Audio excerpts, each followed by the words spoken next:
Hi, everyone. Good afternoon, good evening, good night, depending on where you're watching from. I'm coming to you from Colorado, and welcome to Art School Live. I'm going to be hosting today in Eric's absence, and I'm really excited for today's show. I finally get to meet an artist that I have been following for years now, and he's amazing. He does so many different things. So I'm really looking forward to this. Let's go ahead and bring in Michael Chesley Johnson. Hi, Michael. How are you? Good, Carrie. How are you doing? I'm good. Where are you calling in from? I'm calling from New Mexico, so just a Oh, little okay. south of, not too far from you, I think. Yeah, wonderful. Well, you paint in a variety of mediums, so I'm curious what you're going to be sharing with us today. Well, today I'm going back to one of my original media. This is pastel, so that's Oh, what nice. I love today's pastel. demo will be in. That's awesome. Pastel's my favorite. Good. What are you going to be talking to us about? Well, I'm going to be talking about painting rocks, and rocks to an artist are not just the little rocks you see in your yard, but also, cliffs, canyon walls, Yeah. that kind of thing. And I'm talking specifically about how temperature contrast affects the lighting situation. There are basically two scenarios for painting. One is warm light and cool shadows. The other is cool light and warm shadows. So if you have a sunny day or if you have an overcast day, you get two different types of temperature contrast happening. Yeah. So I'll be going over that. Oh, that's very cool. That's a perfect topic. Good. Awesome. Well, let's go ahead and get this show started so Michael can get ready to paint. It's Art School Live with Eric Rhoads.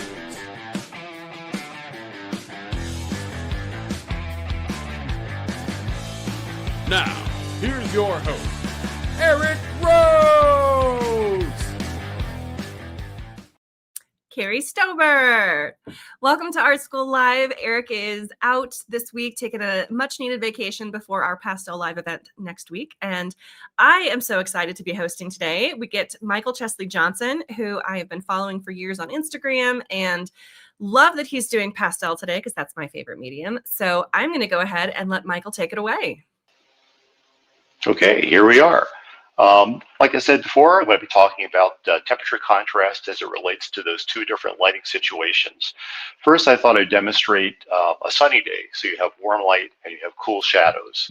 And in advance of this demonstration, I picked out some pastels to illustrate this. So these will be my rock colors and these will be my vegetation colors. I love how vibrant those are. That's not like immediately, that's not what I would think of as rocks. Yeah. Well, they're very abstract right now, but when I'm in the field doing plein air, a lot of times I'll do color studies, which don't necessarily look like the thing I'm painting. They might just be color swatches like this, placed adjacent to each other so I can see how the colors relate. So these are my choices for sun colors for the rocks. It's sort of an orangey red yellow color. And then I've picked out some more of a shadowy color, going from more like violets and magentas, and I know you can't even tell what this color is, but it's a dark, cool violet, I think. And then for the vegetation, we're looking at more of your standard green colors, warm colors here, more of a cool color there. So we'll work with that. And what I'll do now is just rotate the camera around a little bit so you can get an idea of what we're looking at with the screen. So here we are. And I have my reference photo up here, and you'll see probably the copy of that somewhere on your screen. So what I'm painting on is basically a sheet of sanded paper, which I've just taped to a backing board, and I've put a couple of layers of newsprint underneath this just to kind of give it some cushion. And then I use some vine charcoal to just very lightly, well, heavily in this case, you can see it on camera, but normally I would do somewhat lighter lines than that so I can outline my basic shapes.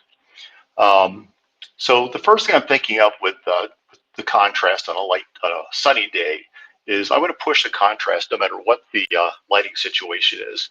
Even if it's an overcast day, I still want to push the contrast between warm and cool colors. And the reason for that is it just helps you as a painter to understand what's happening with the light. And as you reach the later stages of the painting, you can finesse that and make sunny areas a little less warm or cool areas a little warmer or whatever to get the effect that you want.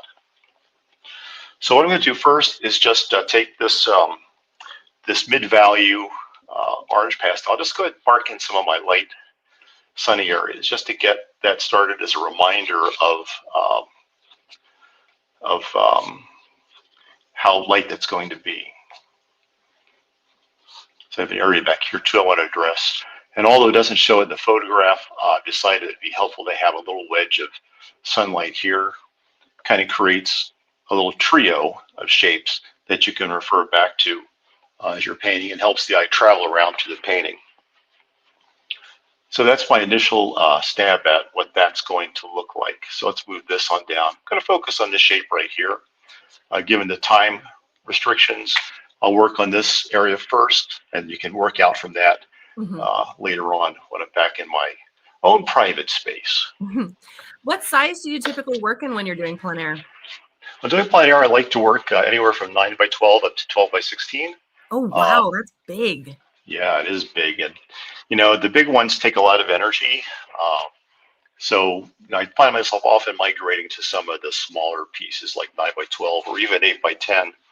And for the quick studies, I do the color studies, which are just basically color notes.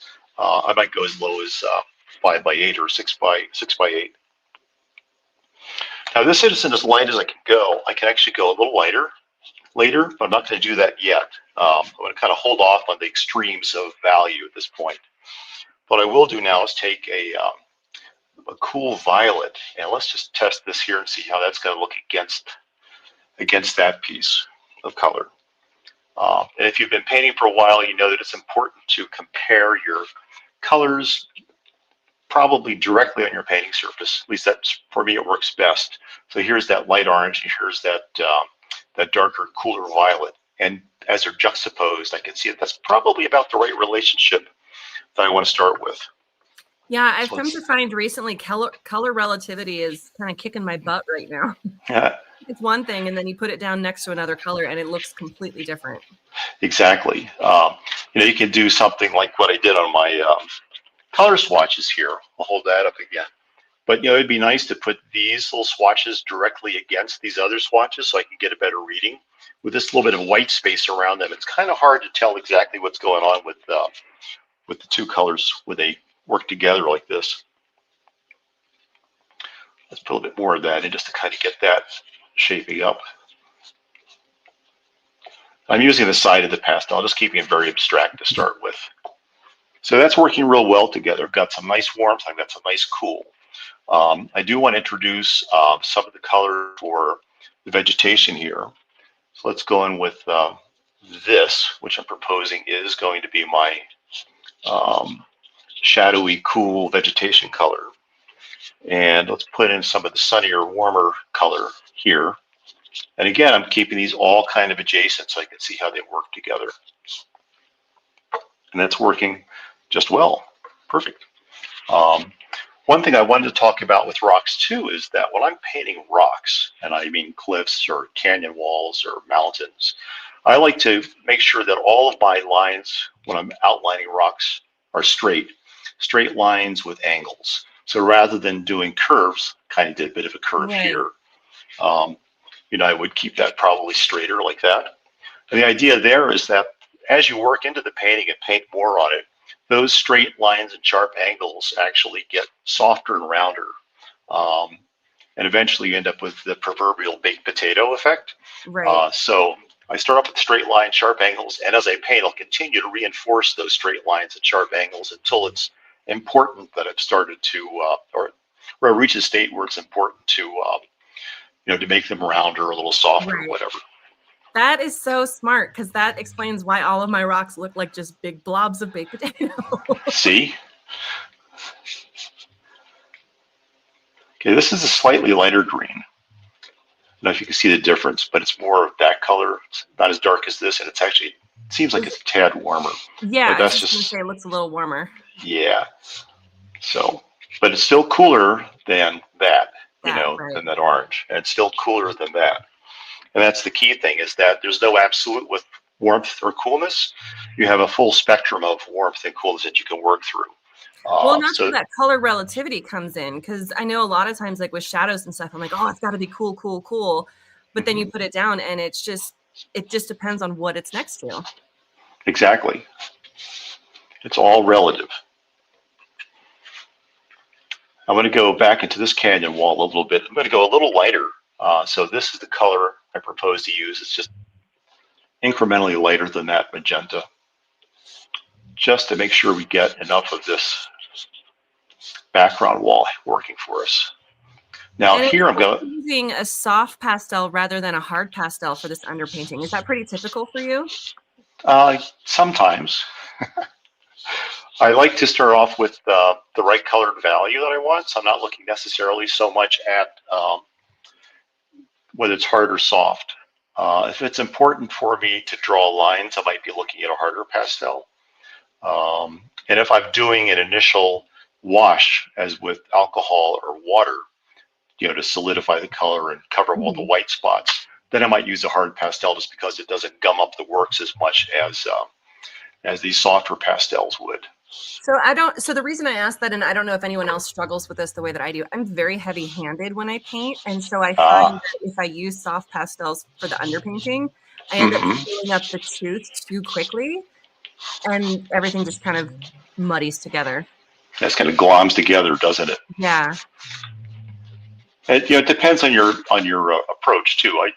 I tend to start like this, and if I find that these little white spots get in my way, I might just take my finger and kind of mush it around a bit, or take a paper towel and kind of dab it a bit to put some of the color around. But initially, I'm more interested in getting just these big blocks of color in it. If some of the white shows through, it's okay. I am so excited to see how this is going to come together. You and me both. I mean, interestingly, a couple of practice sessions first to work out my colors. I don't know if anybody would be interested in seeing that. I'll take it off my clipboard here.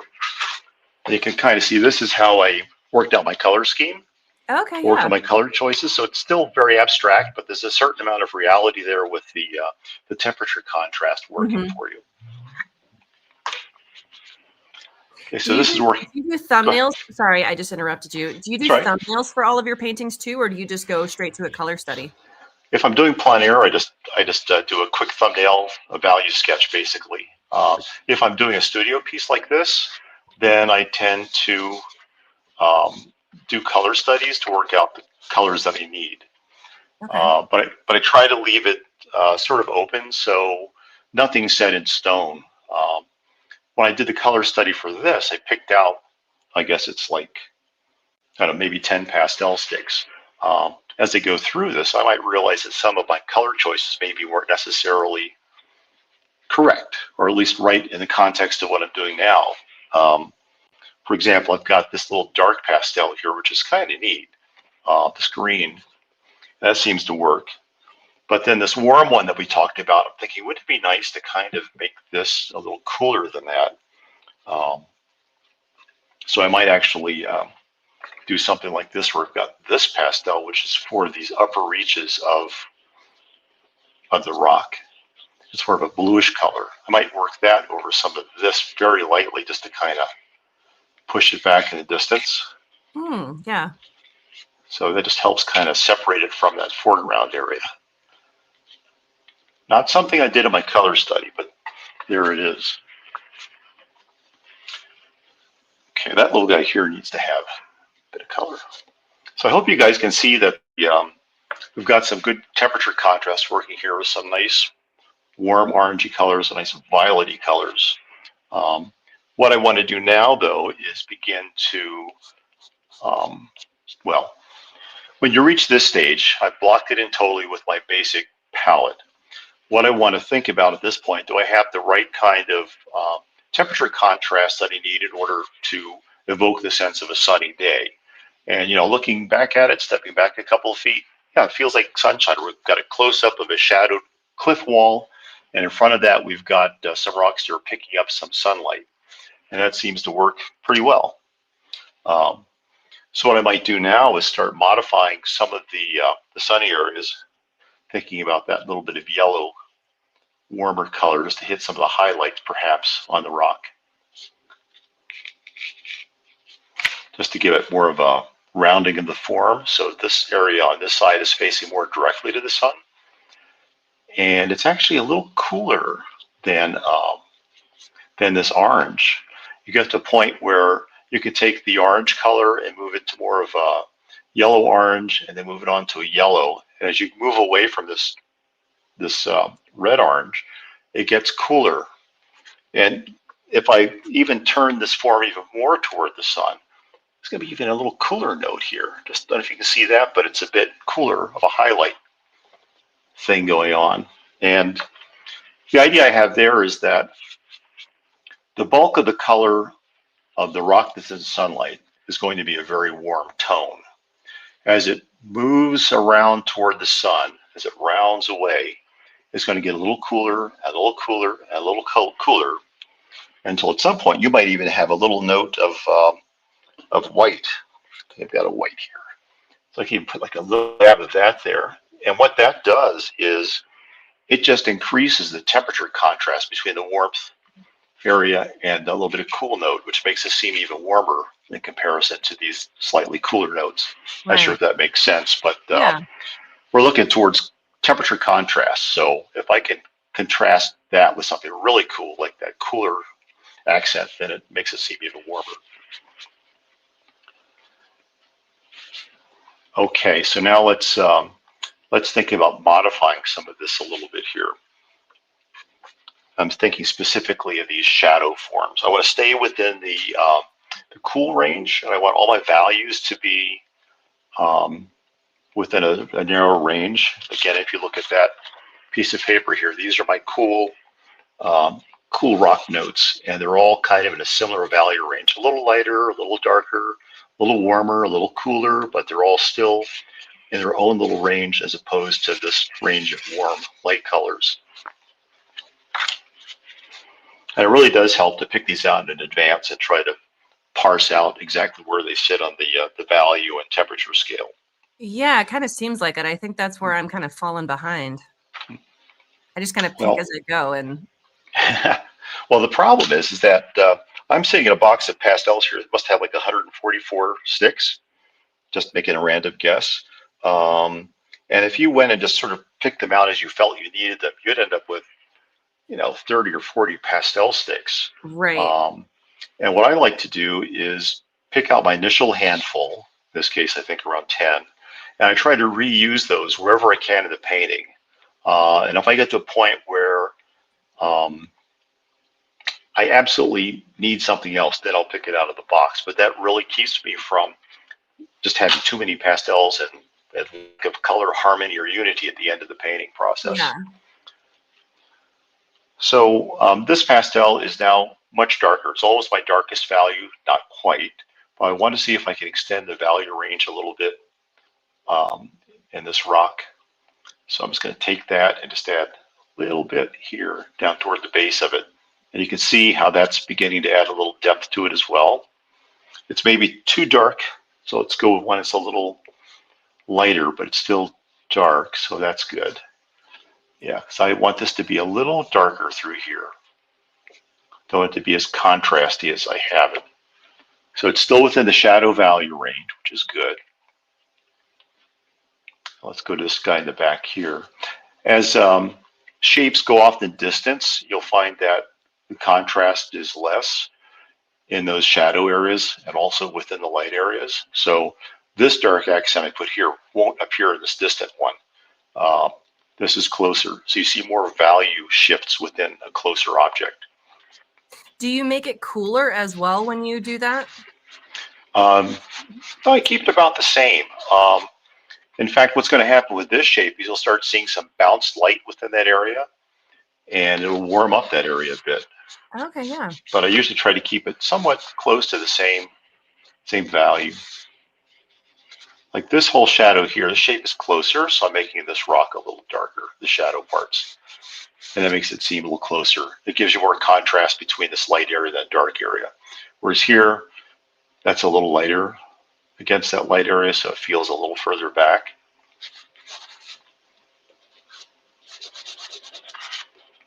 Let's go ahead and do that with all of these foreground shapes here. Keep things pretty simple. And see what I mean about those straight lines as I slop over with my pastel. They get softer and rounder. Let's see, now this guy over here on the left has a little bit of a darker edge here happening. So let's just go that way. Just hit this, a little more depth. This has a lot of reflected skylight in it. If you see that reference image, you'll see it has. It's a good bit lighter than the foreground shadowed rocks because it's getting a lot of light from elsewhere in the landscape. This is a scene in Sedona, Arizona, and used to live there. Love painting these rocks, and you get to see a lot of this beautiful effect, especially in the evenings. Okay, I'm going to go one step darker with some of this.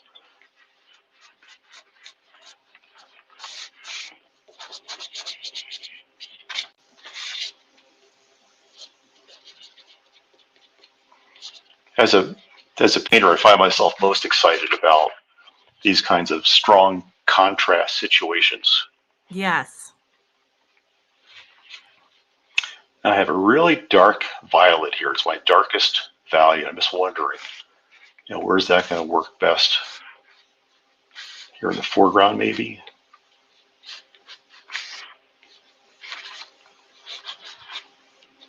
Something like that.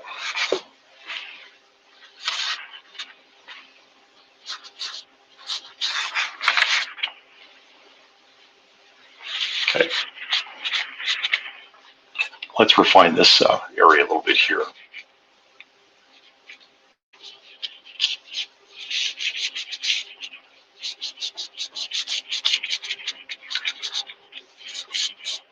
I love the sound. You can hear that, okay. Yes.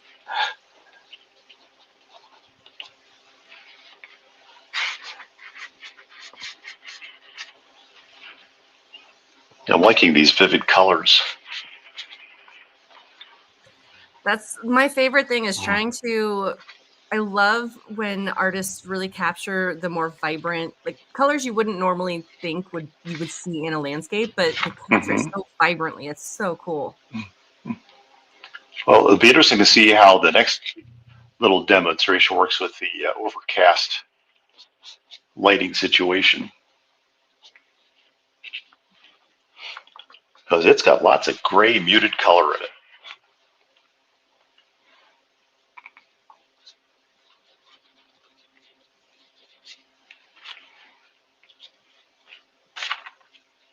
I'm trying to keep this sort of simple.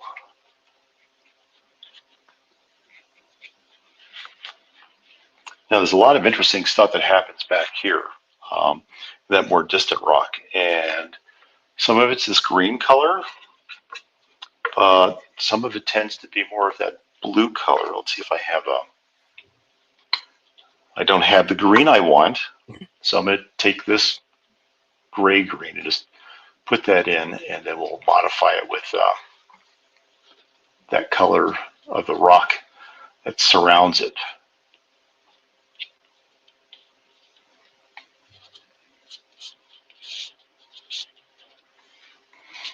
This is a vertical cliff wall.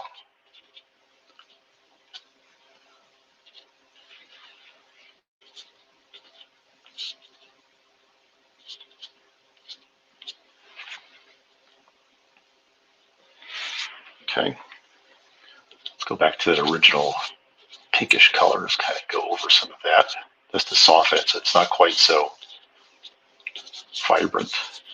So do you often blend with pastels rather than with your finger or a tool? I do, and you asked about hard pastels. That's one time when I definitely use hard pastels, is as a blending tool. Yeah. They're very useful for that.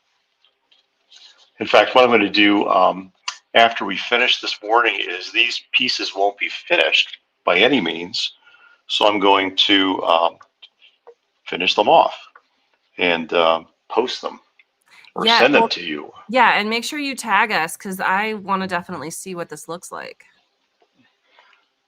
You and me both.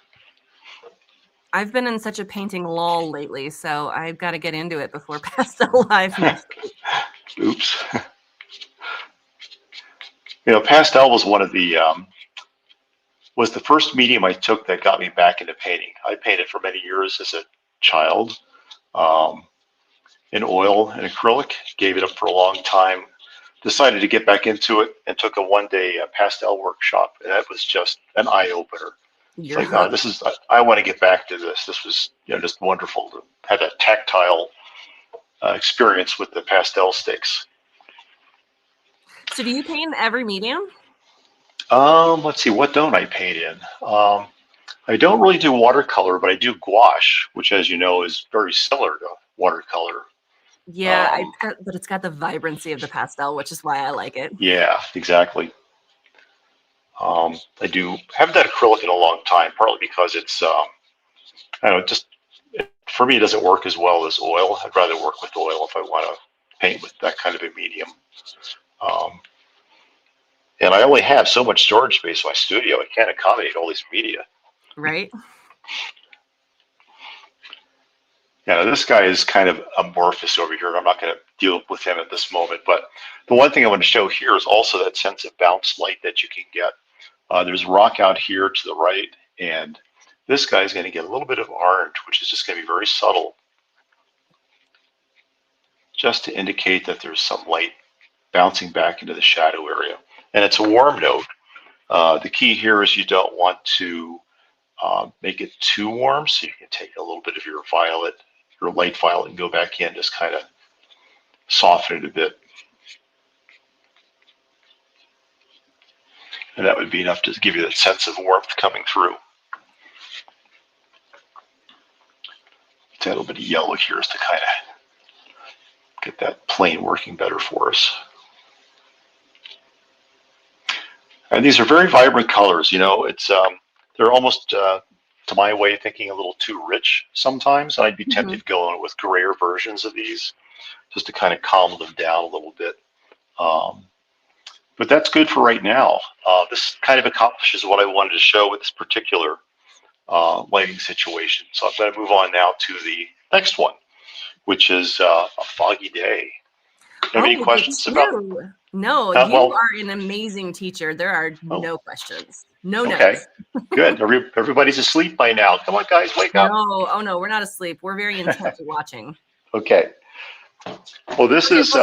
Before you move on, I have to say one thing, though. I'm not allowed to say brands on air, but our favorite pastel company in Colorado just released a Rocks and Shadows set this week, actually. Have you seen it yet? I have not. It's similar. You'll have to... It's similar to what the color palette that you're using, except that, like you mentioned, it's a little bit more toned down, so it's not quite so light, but it still has pretty much all the same colors that you're using. Yeah. Well, it's like the set I'm using now is very, it's organized by pure color, basically, with regard to temperature and value. And then it also includes some more neutral tints for each of the color families. So for the demonstration, I wanted to show the point that you could start off with a really strong contrast to get the effect that you want. And then, later you can moderate those colors and make them not quite so intense and vivid. Depends on where you want to be on the cartoon spectrum. Do you want to be realistic with your color, or do you want to be more cartoonish? What's the effect that you want, and where do you want to sit on that spectrum? Right. And I go back and forth. It's sometimes it's more cartoonish, and sometimes it's more realistic. It depends on the mood.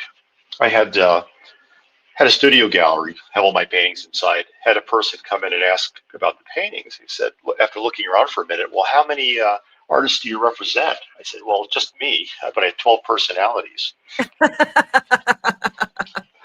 So this is, here's the reference image in case you don't see that on your screen, but it's sort of a overcast, somewhat foggy scene on the Maine coast. There's a lot of cool light happening. And the thing about that scene, that kind of a scene, is that you'll find that you'll have cool light, warm shadows. The contrast isn't as great as it is on a sunny day. Quite often you'll see the shadow areas are lighter, and that's partly because of all the light that's bouncing around to the fog and the overcast. But very dark accents within those shadows. And also because of the mostly muted color, you want to keep the color interesting by using broken color, for example. And what do you mean by broken color? I am going to show you. Oh, sweet. Yeah. broken color basically is you lay down a passage of color and you take more color and go over it, but you do it with a very light hand so that some of that underlying color pops through. Okay. Now, one way you can do that with pastel and other media too is you can tone your paper or your surface in advance. So for example, here's an overcast sky scene.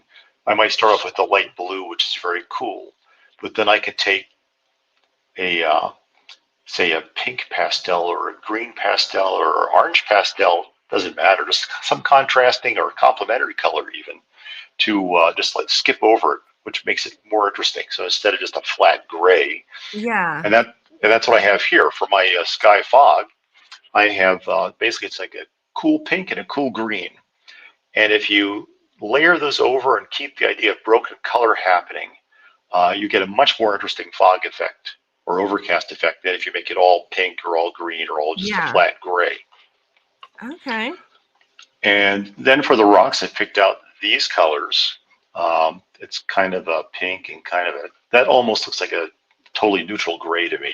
I have red-green color blindness, a degree of that. So what looks gray to me might look pink or green to you. And it's not a handicap. I actually use it to my advantage. By pushing color, it makes it more interesting. And then I have a series of dark violets and some warmer, dulled down green notes. And then for my vegetation, again, it's got two cool greens, sort of blue-green and a darker blue-green, and then a warmer gray green. For the rocks, I also have a bit of a yellow ochre color, and I'll explain that in a minute once we get into the painting process. So let's look at the sky first, because I think I need to set that note down first before I start working all of these. A lot of painters will tell you to start with the darks and then move your way to the lights. With overcast scenes or foggy scenes, I find that actually starting with the light works better because that sets the key for the painting. Okay, so, yeah, that makes sense. Yeah. So here's that that kind of a cool green I was telling you about. I'm just going to put little bits of this down everywhere in the sky. And the water. The water line is kind of obscured because there's fog offshore here and you can't see the water line. I'm also leaving some of the underpainting. Do you ever do an alcohol underpainting, or is this typically your process, just layering? I'd say about half the time I do the wash, and the other half the time I go in dry. For a painting that has a lot of sunlight in it, I might start off with just white paper because I like to let those little bits of light pop through in the sunny areas. It makes it seem more incandescent. For something like this, I might tone the rocks like a mid-value. But in this case, for the foggy, overcast area, I like the little bits of light popping through. Again, it makes it seem a little more vibrant. In this case, the paper is kind of an off-white. I can see right now that against this cool blue-green tint, the paper seems quite warm as it pops through. Now here's my pink tint. And I can just go back over these. Some of this was just a very light hand, not covering up the green totally, but just kind of mixing some of it in, not mixing it, just layering it. Yeah. I have been so enthralled, I lost track of time. We've got about 20 minutes. Excellent. Just enough time to get somewhere. Yeah. So anyway, you can kind of see this broken color, I hope, the light pink tints, the light blue-green tints. And that's your fog effect to start with. Okay, the next thing I'm going to do is, now that I've set the value for this, I'm going to go with the lighter values of the rocks, which is more of that color. And is there enough contrast? There's not enough contrast really between this and that. So I'm going to go one step darker. Yeah, it works better. And I'm just going to put it wherever I see that light area. And I can go back over some of this if I need to make a lighter note. That's the benefit of these soft pastels, is I can easily, put more color over it. up to a certain point. Of course, then you start running out of tooth on your paper. By the way, all the stuff I'm showing you here can be done with pretty much any medium. This applies to oil, acrylic, gouache. Watercolor is a little different. You kind of have to stay on your head to paint in watercolor. Don't tell the watercolors I said that. And this is kind of a green. It's a grayed down green, but it's a nice shadow color, and it's warm. It's warmer than any of this out here. Oh yeah, I like that. Yeah. This board is slipping a little bit. There we go. It's better. Yeah, it gives us a nice contrast to that.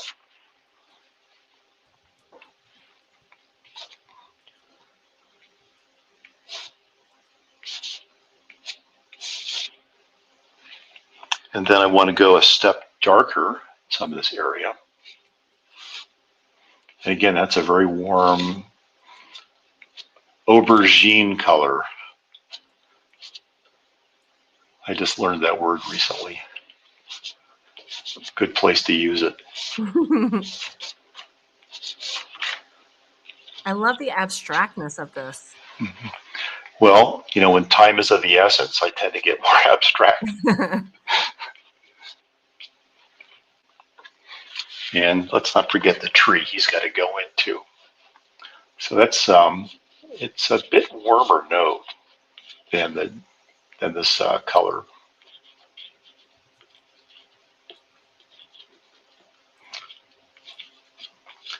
This is one of my favorite places to paint. I'll let everybody on a secret. It's 𝗙𝗶𝗁𝗁𝗄𝗏 State Park in 𝗄𝗶𝗶𝗁𝗁 off the coast of Maine. I've never been to the Northeast. Oh, well, there you go.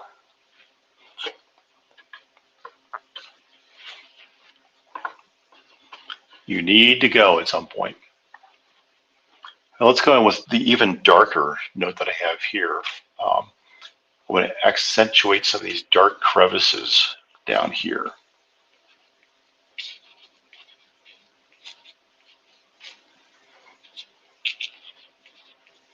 Again, just keeping with the theme that it's got to be warm.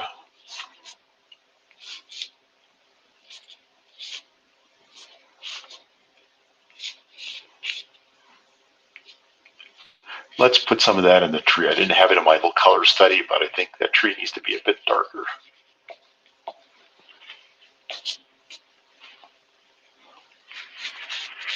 And let's think about taking some of the sky color now and hitting some of the areas of the rock that's picking up some of that. So even though the rocks are warmer than the sky, it's going to have some of that overcast light spilling down into these areas.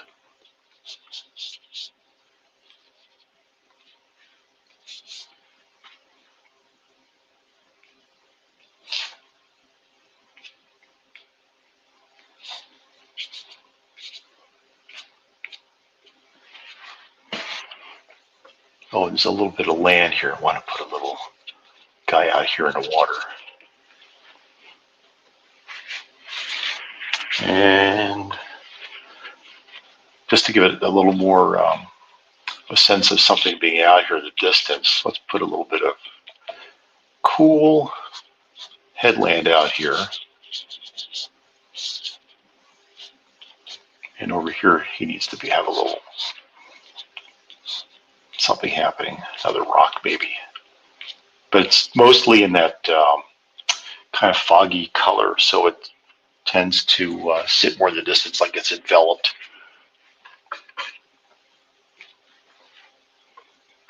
Let's see. This water here gets a little darker, maybe not quite that light. Something like that maybe.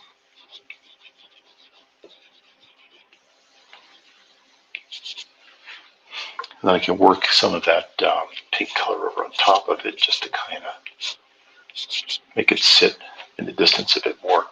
These guys are two blue-greens. Let's take some of this pink and work over it. Okay. So we've still got that cool light happening. We've got the warmer shadows down here, the warmer rocks, working a little bit of that cool light that's bouncing in on some of the rock surfaces. There's also some cool light hitting the vegetation. I'm going to use a slightly darker blue-green just to illuminate some of the foliage, or maybe it's getting a little bit more of that light reflecting into it.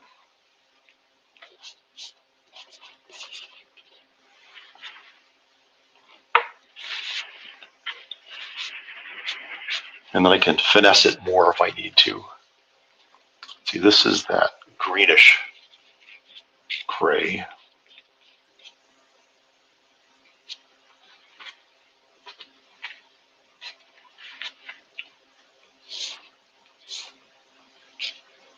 But again, it's a warmer gray.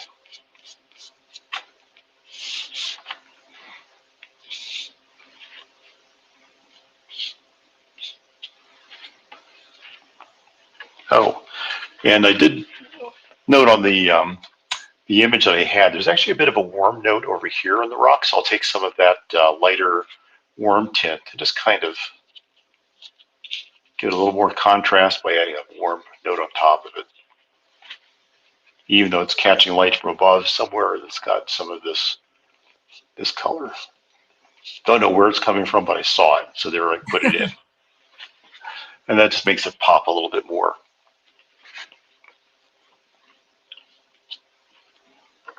This is so cool. If you ever come to Colorado, you got to let me know. Where are you in Colorado?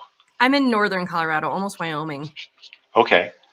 Because I spent a lot of time in southern Colorado, near the San Juan Mountains, that area. Oh, yeah. I've been there.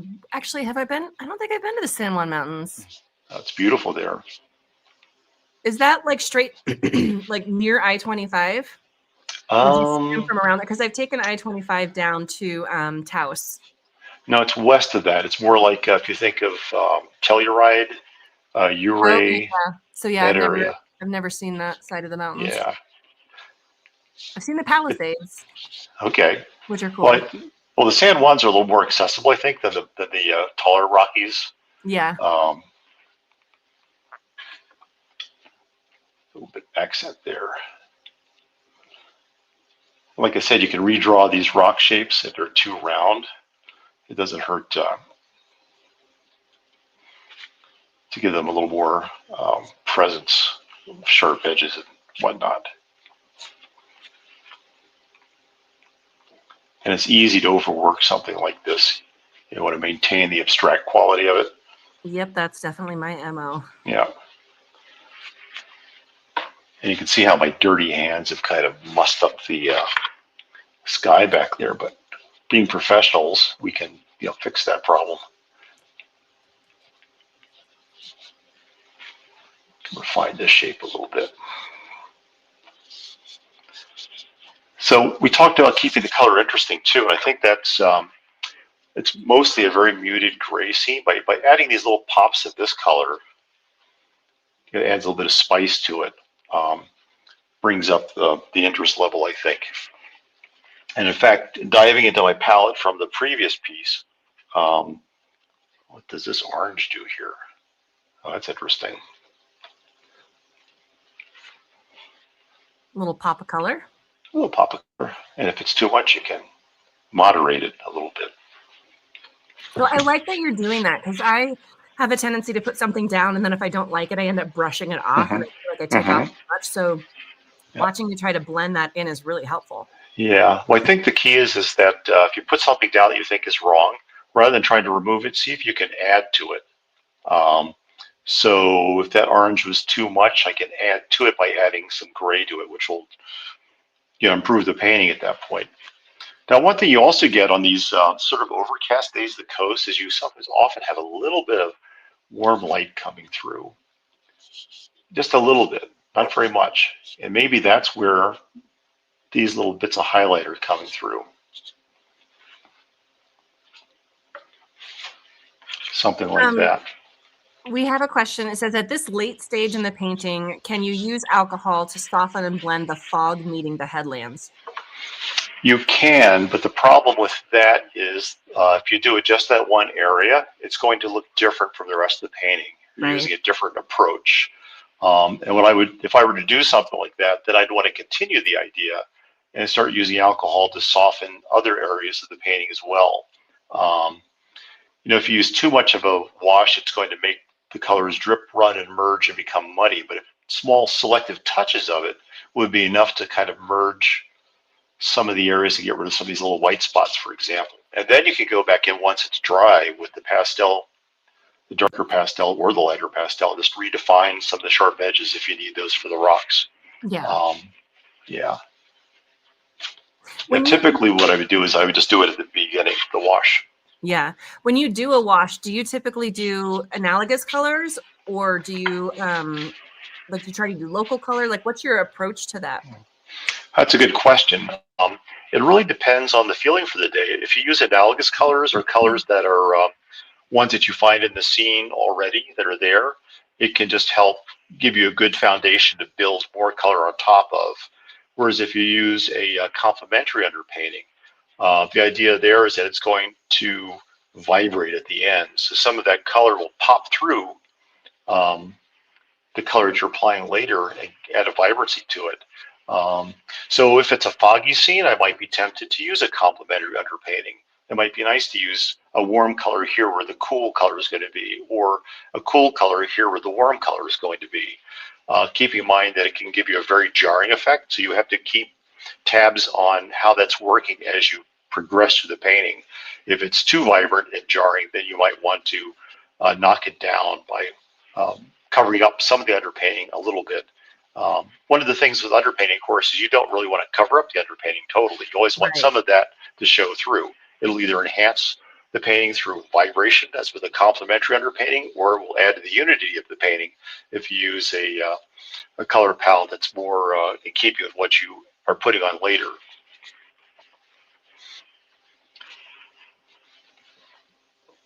I'll add a little bit of green up to this, that warmer green note in these shadowed areas of this tree, just to keep it on the warm side in the shadows, but give it a little more richness.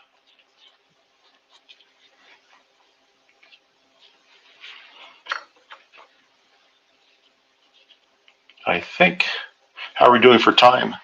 We've got about 5 minutes left. Okay. Are there any questions on this? No, you have been a fantastic teacher. It's my philosophy is the less questions, the better the teacher. So you're doing a great job. Thank you. Well, I'm just going to work a little bit of this pinkish color back into that green, which I still feel is a little too vibrant. This is a rock color, so this kind of helps with that. And I'd like to recapture this guy here. And I wouldn't mind adding a little bit of surf action. It's kind of a calm day, but what if we put a little bit of, ooh, that's good. A little bit of white right down here just to